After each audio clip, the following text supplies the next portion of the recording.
This is a natural gas wall heater that has been giving me some problems this year and about 5 years ago or so. It is a Chamberlain by Williams, and it's Williams Furnace Company. Gravity direct vent wall furnace, and this model number is 3003612.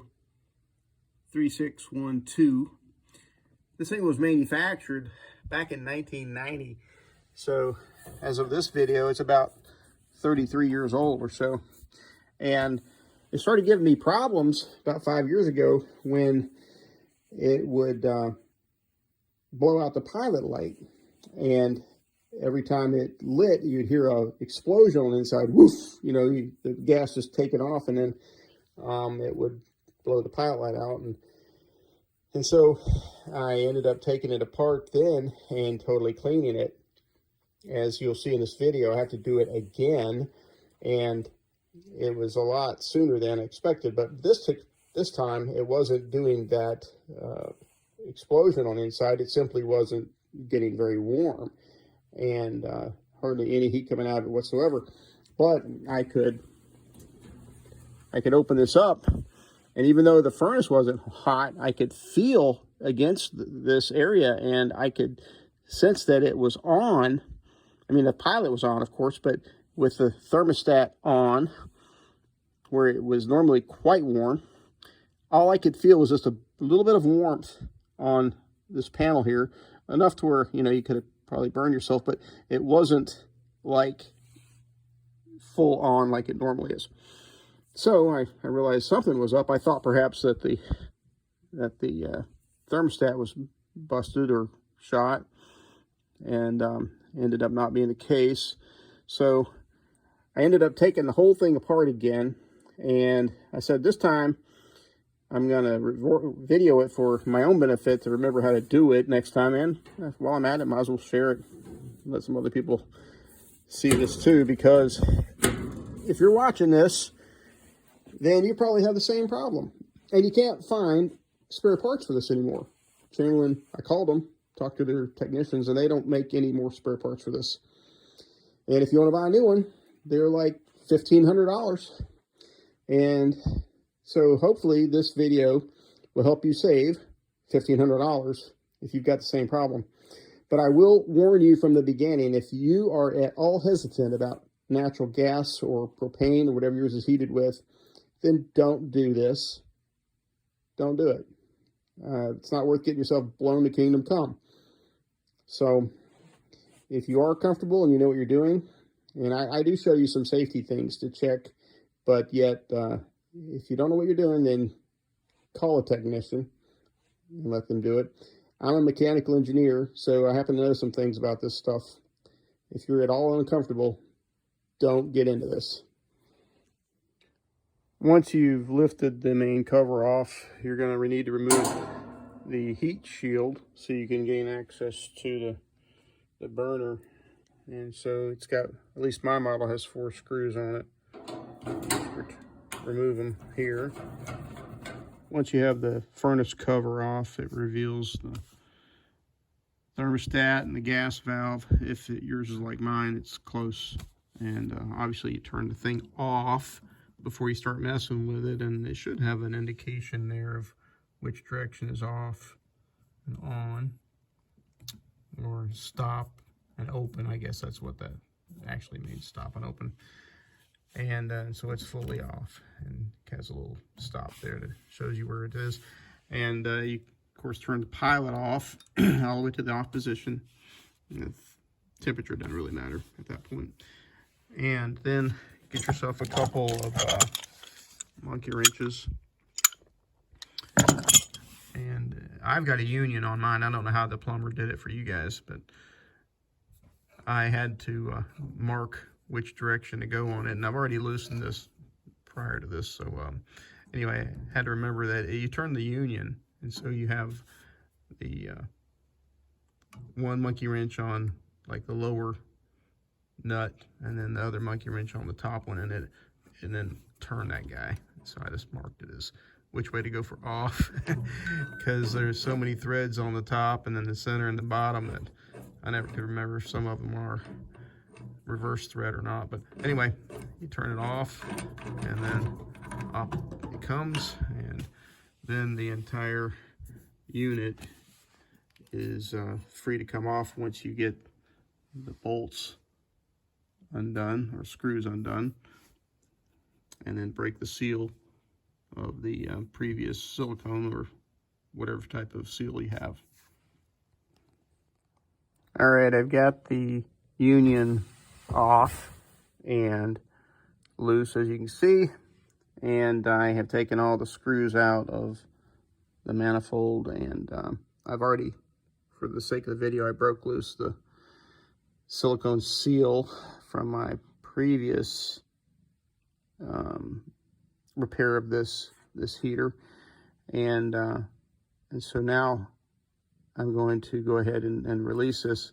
And I mean, it wouldn't fall out like this normally, but I've already taken it out and loosened it just for the sake of getting it going, and then recording this for your benefit after the fact, so I could do it with one hand. Be nice to get one of those tripods for this kind of thing, but anyway, I do these so rarely it doesn't really matter. Anyway, so now, just so you can see what's going on inside here,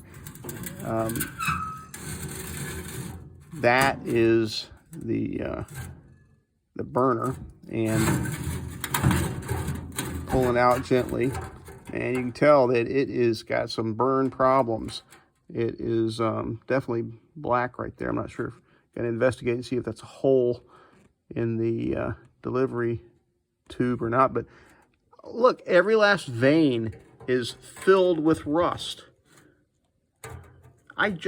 Well, it's been less than 5 years ago that I did this. I cleaned it out and got all the rust out of it, and it's just that there's so many humid days up here in Minnesota that I guess this thing is just very susceptible to rust. Anyway, I'm gonna pull this out and clean it up and see what we got. Hope there's no holes. All right, so what we've got is a lot of soot, carbon buildup from inefficient burning of natural gas, and that's, you can't even see the orifice here is like really bad off, and so that was probably due to blowback from the ports being chock full of rust all the way down. Now down here at the end there's a couple that are slightly open. Anyway, I'll clean that up and see what it looks like. Hopefully there's no holes down there in the manifold, but I'm checking it out. I used a wire brush. This is stainless steel one, and it cleaned up the main orifice pretty well, as you can see. Well, that was pretty charred, and I didn't find any holes in the pipe, so that's good. So there's hope for this guy yet. Yeah, it ended up that I had to use the end of a hacksaw blade, get this thing situated to where it won't move, and then yeah, they're so chock full.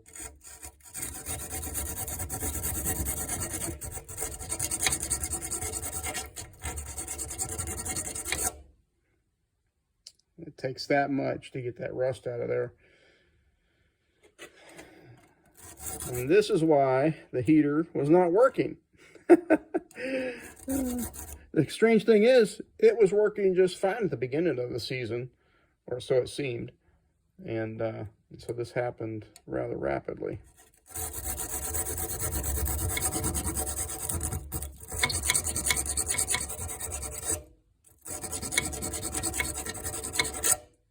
I'm not going deep. I'm not like cutting metal or anything. It's just rust.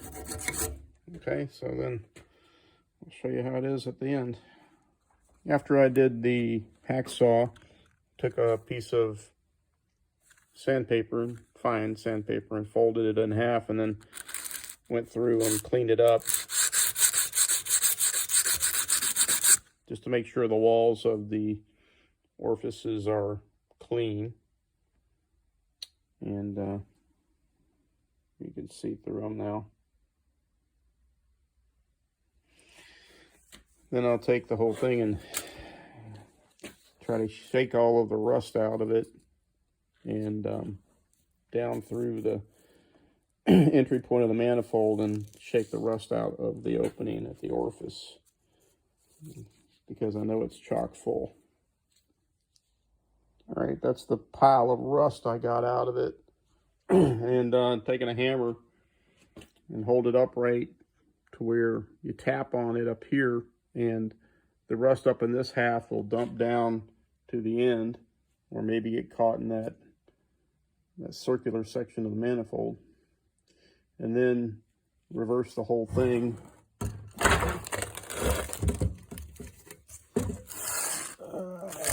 to where it's up right like that, and then it'll dump out, which I've already done obviously. And then just tap it again with a hammer up there, and it'll start falling out. And do that a couple times, and you'll see what kind of rust and garbage you got in there.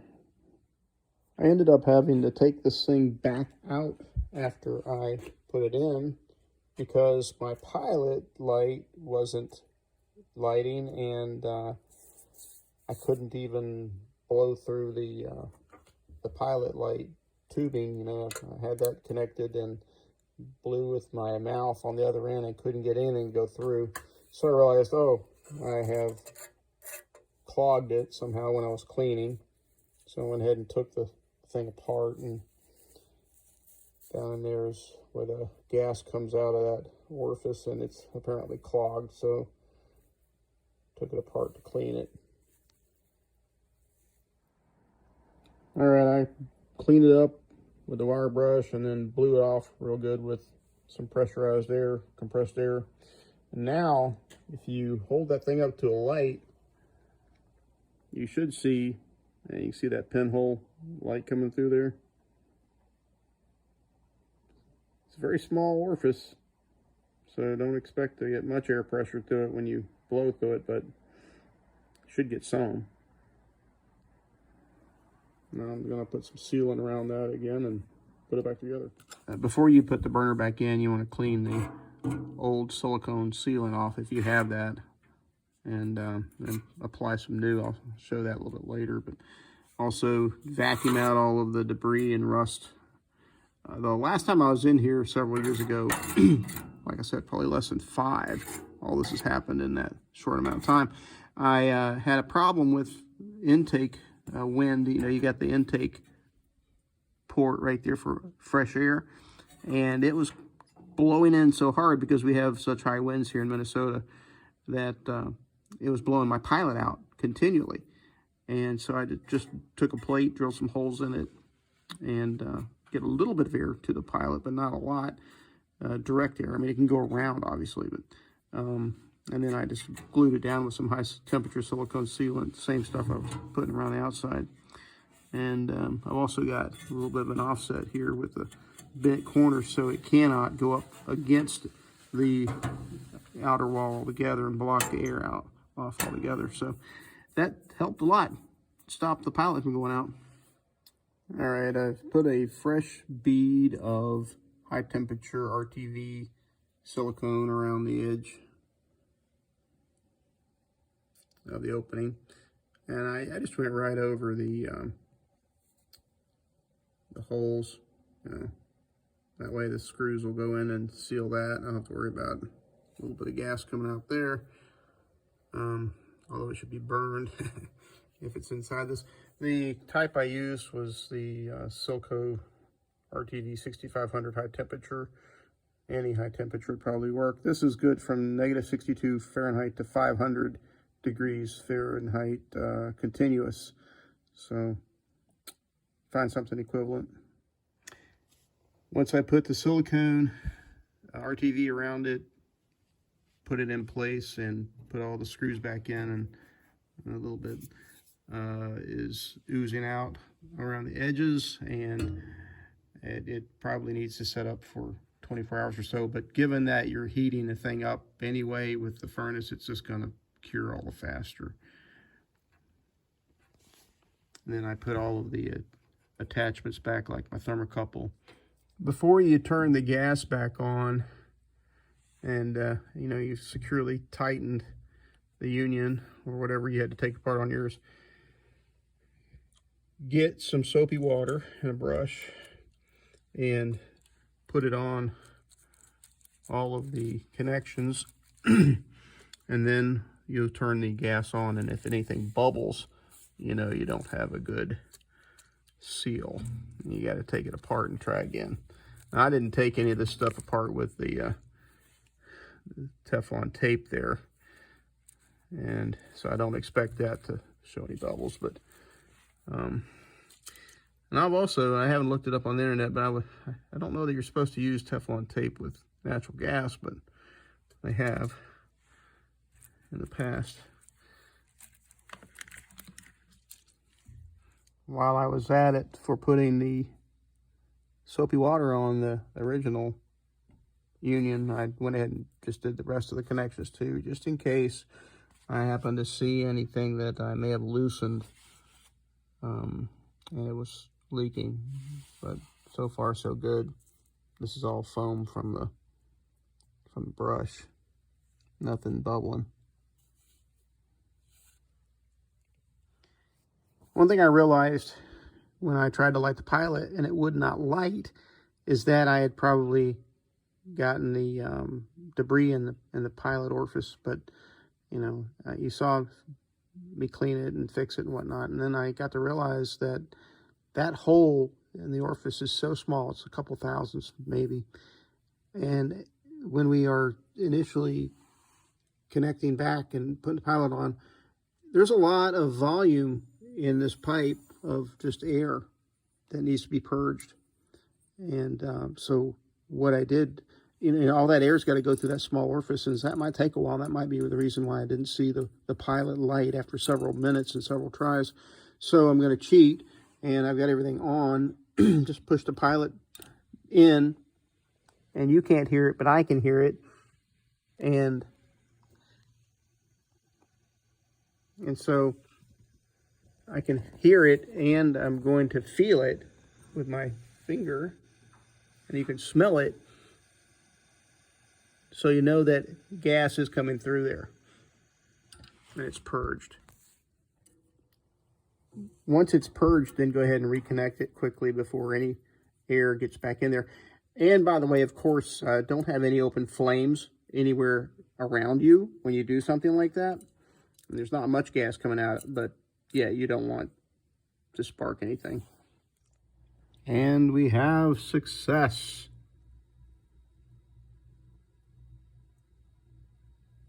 Still took a few minutes. Now this baby's cranking out nice uniform heat, and not hot spots on any one section. And it also doesn't make a poof or explosion sound when it starts up. Not that it had this particular time, but the last time, or the first time I took it apart, it did, and that was resolved. So I think I'm going to have to get an endoscope and yearly go into the peephole. Whoops.